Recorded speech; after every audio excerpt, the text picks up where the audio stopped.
Bismillahirrahmanirrahim. Assalamualaikum warahmatullahi wabarakatuh. Zaman selalu bergerak dan anak muda adalah rodanya. Diprediksi Indonesia akan mengalami bonus demografi pada tahun 2030 hingga tahun 2040. Yang artinya usia produktif lebih besar dibandingkan dengan usia tidak produktif. Kita tengah menyebut era di mana anak muda hari ini yang akan dipimpin dan memimpin bangsa Indonesia selanjutnya. Anak muda sendiri yang tahu Indonesia seperti apa yang ingin diciptakan untuk dihuni dan diperjuangkan. Kita sendiri yang menentukan. Lembaran-lembaran putih di sejarah menanti untuk terlukis kembali oleh peran dan gerak anak muda selanjutnya. Indonesia bukan ditentukan oleh batas peta, tetapi oleh peran dan gerak anak muda. Kenapa Indonesia butuh anak muda? Karena sejarah bangsa ini adalah sejarah anak muda. Setiap peristiwa signifikan di tanah air ini merupakan bentukan anak muda. Yang pertama, Sumpah Pemuda. Tak pernah lekang dari ingatan kita bagaimana Sumpah Pemuda sebagai momentum pemersatu bangsa. Kesadaran nasionalisme dari seluruh penjuru Nusantara sehingga akhirnya berhasil memantik sebuah pergerakan nasional untuk meraih kemerdekaan. Yang kedua, peristiwa Rengas Dengklok. Ketika sekumpulan pemuda nekat untuk mendesak Bung Karno agar segera memproklamirkan kemerdekaan. Yang ketiga, Reformasi 98.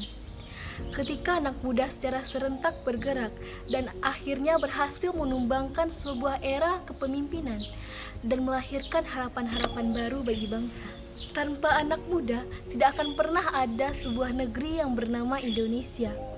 Karena negeri ini didirikan oleh anak muda. Sejarah bangsa ini adalah sejarah angkatan muda.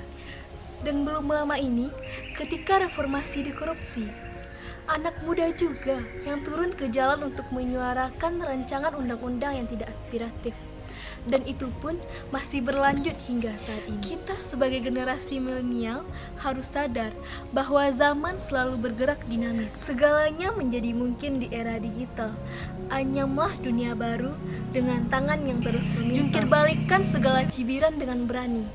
Jikapun jatuh, toh masih ada esok hari. Bangunlah kreativitas, karena itu merupakan mata uang tanpa batas. Anak muda adalah antitesis segala yang mustahil. Kita adalah sepucuk surat bagi masa depan bangsa. Kita hidup di dunia digital yang memungkinkan kita untuk berkarya tanpa batas, baik itu batas tempat, batas waktu, bahkan batas-batas yang menurut orang tidak mungkin bisa kita jadikan mungkin. Apalagi saat ini kita tengah menghadapi era revolusi 4.0 yang mampu membuka cakrawala kita tentang bagaimana cara kita memandang dunia ini lebih luas. Oleh karena itu, kita sebagai generasi penerus bangsa harus menjadi SDM yang berkualitas, produktif, kompetitif, dan berjiwa bangsa agar kita mampu mewujudkan cita-cita bangsa Indonesia, yaitu menjadi Indonesia Emas tahun 2045.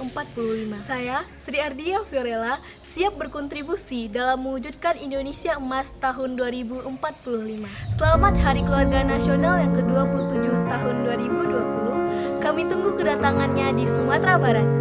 Salam genre.